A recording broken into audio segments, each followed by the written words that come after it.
The only house in the United States of America built around a two-story indigenous cabin is here in Franklin, North Carolina, and it is the Jesse and Harriet Siler house.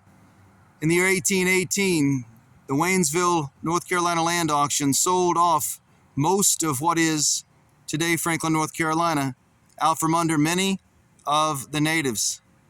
And 4 Siler brothers purchased the plot of land that this house stands on today.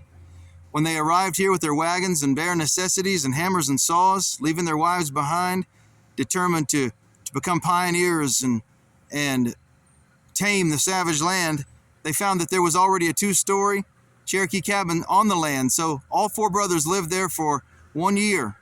3 brothers left within the year to build their own homes, but Jesse decided to stay. Jesse decided that this was going to be his pioneer home. And when family members said, well, once you tear down the old cabin, you know, you're going to have a nice spot for home, he said, no, not tearing anything down. And that's why this house is on the National Register of Historic Places to this day, because it is the only house left in America that was built around an existing 2-story cabin. So as you went into the home, the cabin was visible.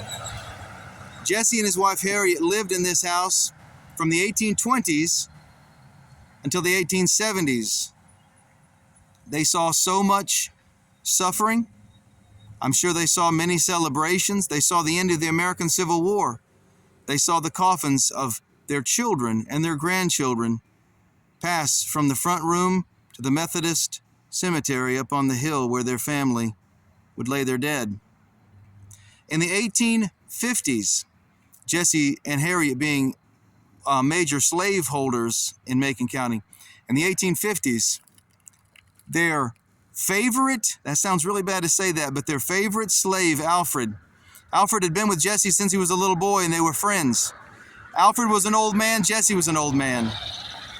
Alfred had been given the Siler Pass, which sounds so awful to this day, but it was a metal tag that could be worn around the neck, allowing that slave to take goods or services out of town, out of county. And so Alfred had taken the Siler wagon, taken food produce down to North Georgia to sell. He'd returned, he'd put the wagons and the horses away, and it was a very rainy night. We lose him. History loses him for a while, because where the horse pasture is,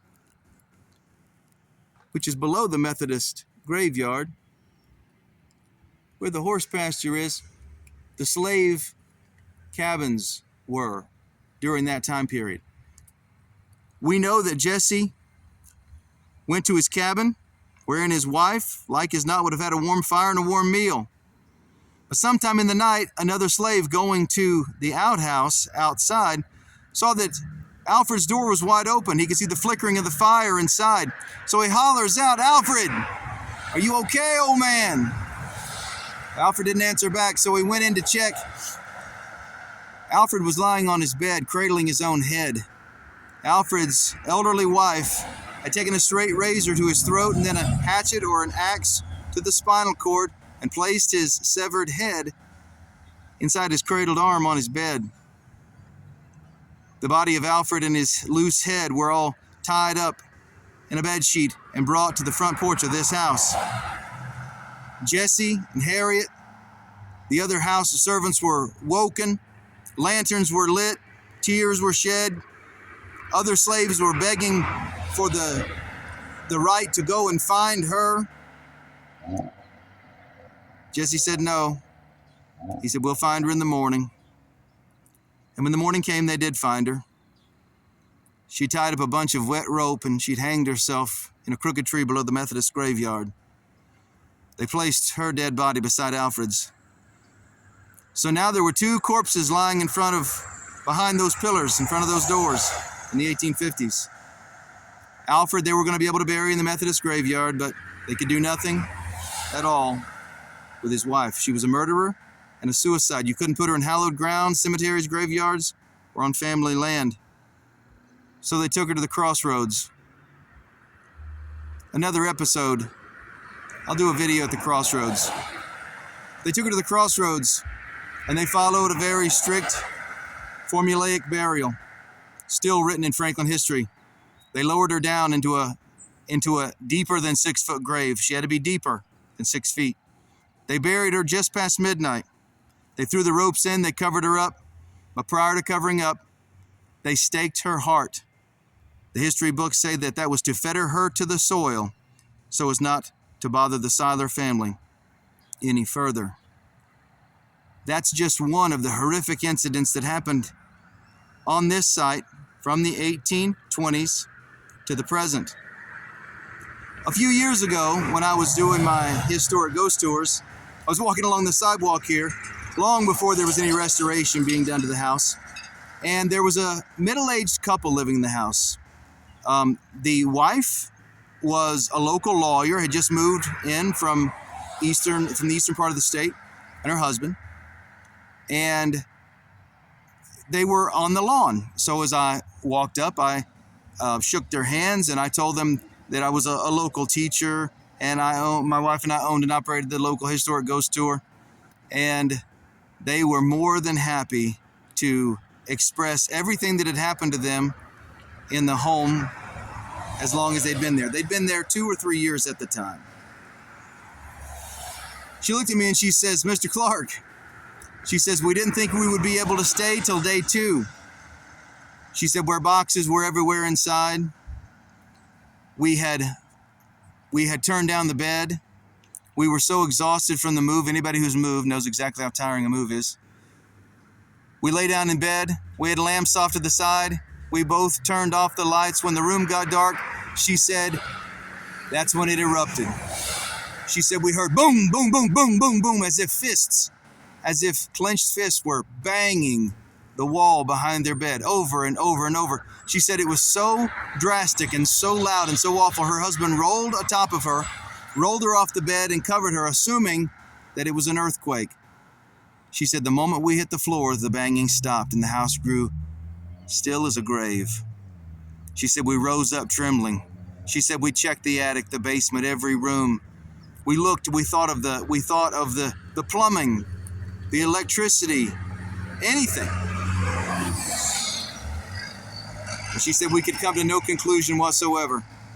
So she said we turned off all the lights again. And when our heads hit the pillows, boom, boom, boom, she said it started again. She said he didn't roll out on top of me this time, but she said we both leapt to our feet and it stopped. She said we tried 3 times the first night to go to bed and it wouldn't allow us. She said I was prepared and ready to leave the next day. My husband convinced me to try one more time, and she said the next night everything was as peaceful as could be.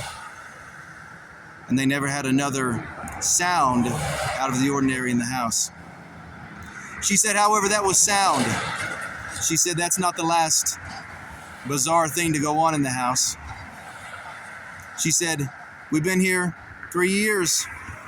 And she says once every year, someone has pulled up into the driveway, right over there, knocked on the door. When we've come to the door, they've told us that they couldn't help but stop because they needed to tell the owner of the house what they had just seen. And what they just seen was a woman placing her bare hands against the glass of the attic window. We can see the attic window up there. They said 3 different people, 3 different years, 3 different incidents, saw the same thing. A woman placing her palms against the glass and looking out with such a forlorn and lonesome look. And something told each driver that this was a spirit. And each time they would go up and check the attic, and each time there'd be nobody there. Ladies and gentlemen, the first part of this video, I was sitting in the Methodist graveyard right beside the grave of Jesse and Harriet Siler. And I said I was going to talk about ghosts. The first part of the video, I talked about what the Catholic Church teaches about ghosts, how there are 3 types. Those who come from heaven, those who come from hell, those who are in purgatory. I will never be the kind of person to tell you where a spirit came from. We have the spirit in the window 3 different times. We have the horrendous knocking 3 different times. You be the judge. Are those supernatural activities coming from someone who's been allowed to come from heaven? Are they someone in purgatory, just wanting to be noticed?